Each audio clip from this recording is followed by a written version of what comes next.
We're going to do some bean dips with the pumpkin, and I'm just using some Great Northern white beans, which is 15.5 ounces. But if it was 14.5, we would still make this dip. And this one I want to make some notes because we're going to do a sweet one, and we're going to do a savory one. Get all that in. So it's a nice texture. If you taste it now, it's literally going to taste like not much. It tastes like pumpkin and beans. That's it. It's not a bad taste, but it's a nice neutral base. And so I thought we'd make a couple of different things. Alrighty.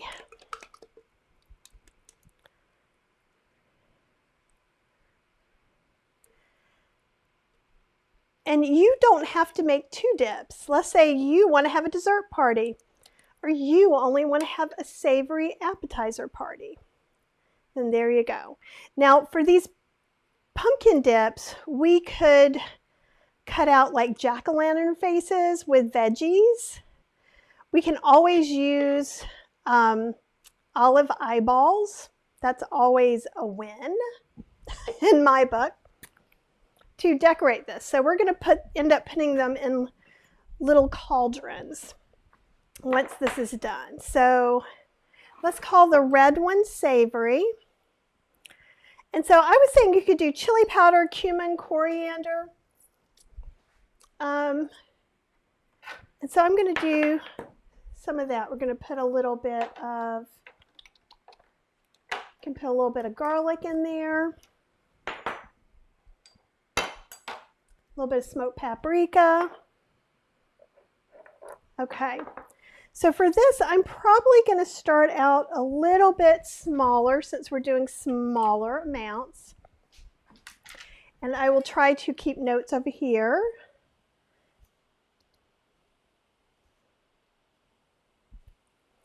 And if you don't have ancho chili powder, that's okay. It's okay. You could just use extra chili for the stew powder.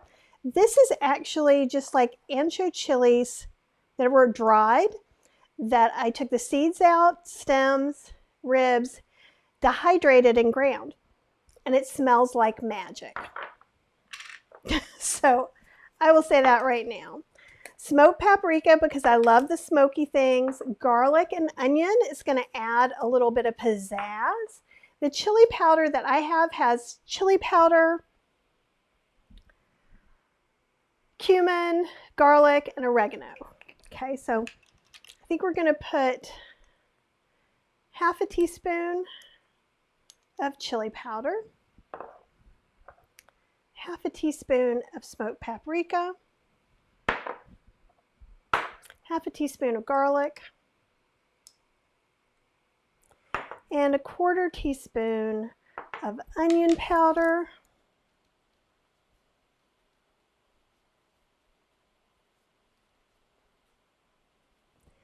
And let's put half a teaspoon of ancho chili powder. And probably to make this seem a little more savory too. There we go. I think you guys can see that pretty good. There we go. And I'm going to put about a half a teaspoon of salt. If you don't use salt, I have a salt substitute that I often use, which is 1 tablespoon ground garlic powder, 1 tablespoon ground onion powder, and a teaspoon ground celery seed. Mix that all together, and then I put it in the spice grinder, and this is what that looks like. So, and those kind of hit those salty flavors if you're not able to have salt at all. All right, we are, do I have more little, ooh, I have more little spatulas. Yay. Okay, so I'm just going to mix this up in here. I wanted to mix it up in a bowl that I wasn't serving it in, just because I know I'm going to make a hot mess. if you are a more neat person, and we could also put a little bit of nutritional yeast in there to give it some yummy savory flavor. I could put a little bit of tomato powder in there also to give it some umami.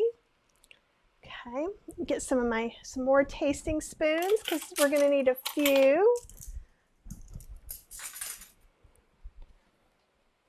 And that's when we start adjusting. Okay, so let's taste this and see how we are right now. That is pretty daggone tasty.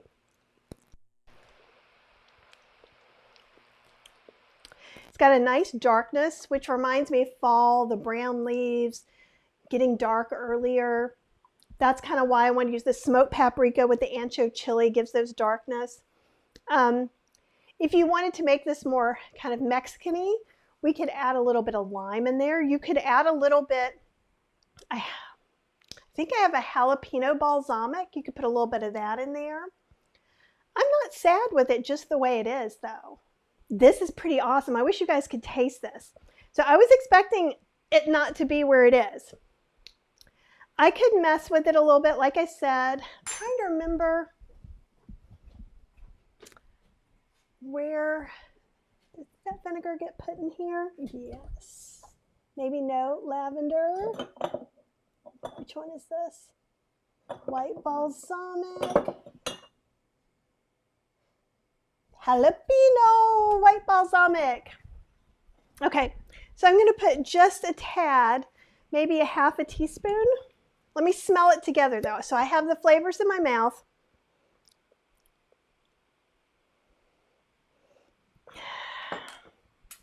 New tasting spoon. Can I get just a tiny, tiny, tiny bit?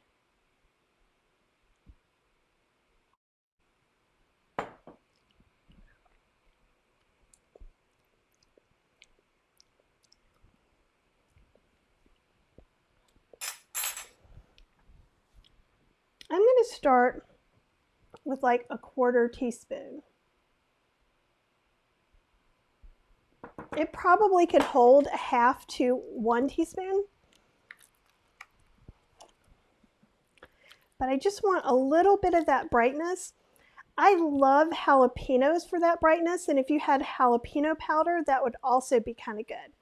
This doesn't taste like tacos. It, even though it has some of that chili stuff in it. And I have vinegar in my mouth. Let me get that out of there.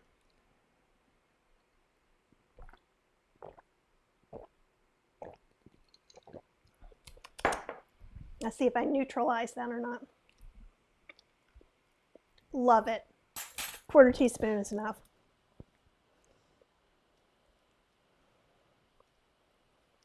It's just enough to give it a slight tang without making it vinegary or tangy. Apple cider vinegar, you could do that. You could put a little lactic acid in there. We could still put a little nutritional yeast in there if you wanted to. I think it's fine since we're having such a cheesy, heavy nutritional dish. I think this one's going to be good. I'm putting on the caps to all these things before we move over to sweet stuff so I don't put garlic in it. Part of me doing a class is putting away a lot of spices. If you don't have a lot of spices right now in your spice cabinet, what I want you to do is go to Sprouts or your local co-op or someplace like that, and you can get just spices in bulk. So you could get a tablespoon of these different spices and try them instead of spending. Don't go to like Kroger's or Wegmans or wherever and get a big thing of garlic powder. Could cost you $7. Garlic powder not so much, but chili powder could. World Market is another great place to get some things like that as well. Okay, so we're going to put some of this in our cauldron. And yes, I have mini cauldrons, bigger cauldrons, and a whole soup cauldron for our party. So I've served appetizer soup in this, and then the bigger ones are more like soup bowls. And I did some sauteed mushrooms with smoked paprika and some spices and garlic and different things. And then I put a cornmeal, well, actually like a cornbread skull on top and dusted it with smoked paprika. And it looked so spooky. And it was so good. I think it's one of my favorite dishes from the parties. I've made everything from, like we had Harry Potter parties, so I've made treacle tarts, butter beer. Okay, let's just get this in here a little bit. That's kind of bothering me a little bit, but that's okay. All right. And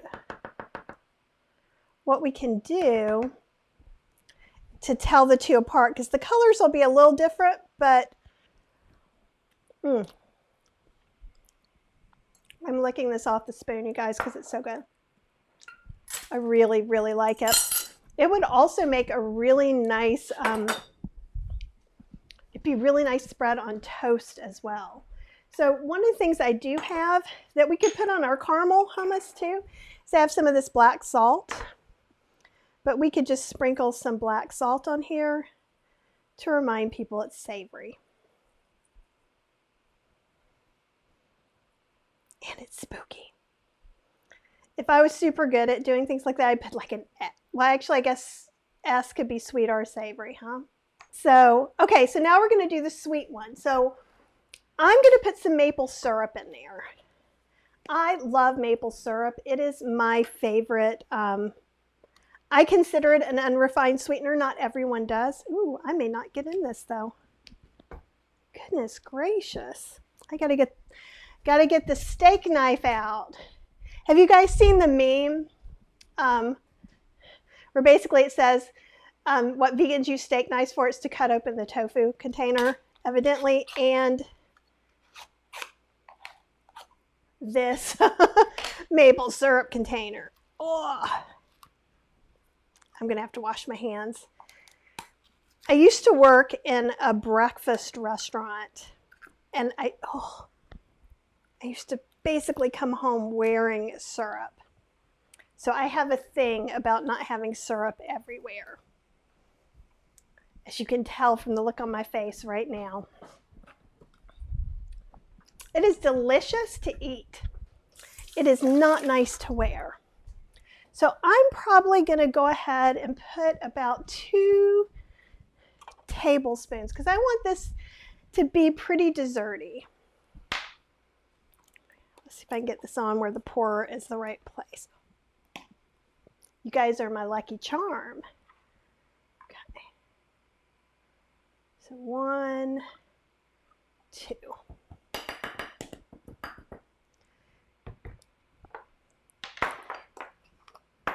I am also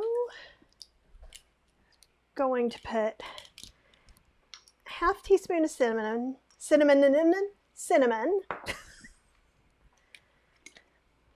I'm going to put ½ a teaspoon of cardamom. I'm suspecting I'm going to up the cinnamon.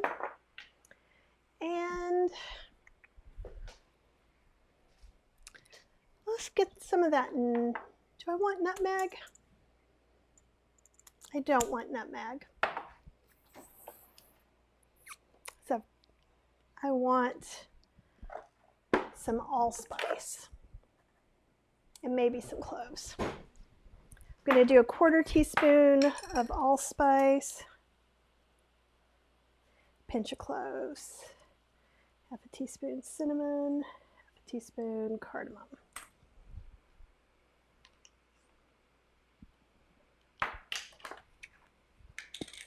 And you can leave out any of the things you don't like. Use more of the things you do like. One of the reasons I wanted to show this, besides just using up the extra pumpkin, is how easy it is. Like, I could take that can of beans, I could use butternut squash, I could use green beans, I could use avocado, I could use green peas, I could use anything that's kind of the color I want. I could use carrots. So you can still make something that's quite fun and colorful from very, very little, very inexpensive. And orange goes all the way through fall for sure. So let's get to mixing this up and tasting this a little bit. And then I will make our boards. We've got some veggies to cut up and things like veggies and apples. You could totally do this in a blender. You know why I'm not doing it in a blender? Because I don't want to clean it that many times. So there's no reason you couldn't do it in a blender or food processor. It was a little easier for me just to make everything a puree and then do this. This was a lot less work to me, and these I can just throw into the dishwasher than dealing with the blender and cleaning it all out twice. Okay. I suspect I'm going to want more cinnamon, which is why I did not cover it up. Tastes like pumpkin pie. So good. It's so good. Just write down.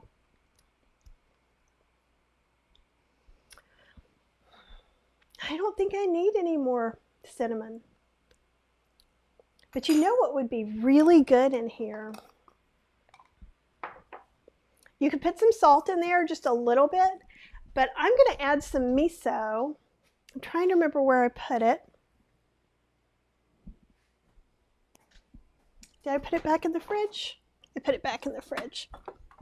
So I'm actually, this is going to give it a darkness. I have in the Revised Vegan Slow Cooker, I make a slow cooker butternut squash miso holiday pie. And the miso just really adds so much. And I am only going to do like a 1/4 teaspoon.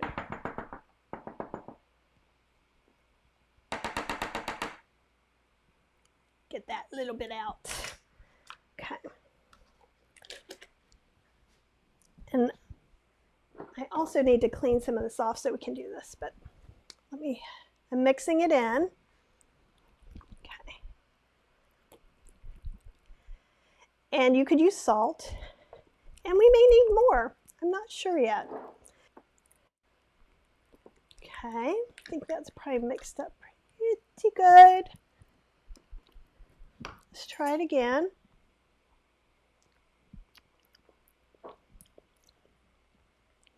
It's so perfect.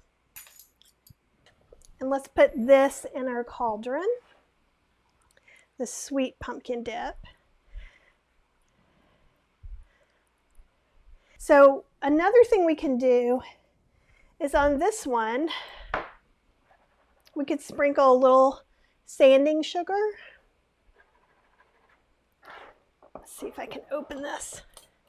So this is like autumn sugar, which is basically just colored crystals. So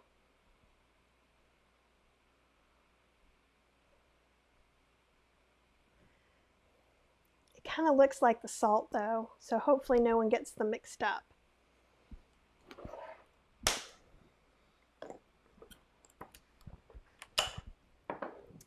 I just got these at Target. They're vegan and gluten-free and hard to open. And let me put them in a little, so they're little gummy bats. See, that's a bat. They're really teeny tiny, and there's some teeth. Can you see the teeth? Right, so we could, let's take this brownie, and I could get some of this pumpkin pie, because you could actually decorate them, each one, or have a decorating station. Okay, so there's the pumpkin pie, and then we could put some Dracula teeth on there. You know, it's whatever you want. We made these two great dips from the leftover pumpkin from the pumpkin spice syrup that we made.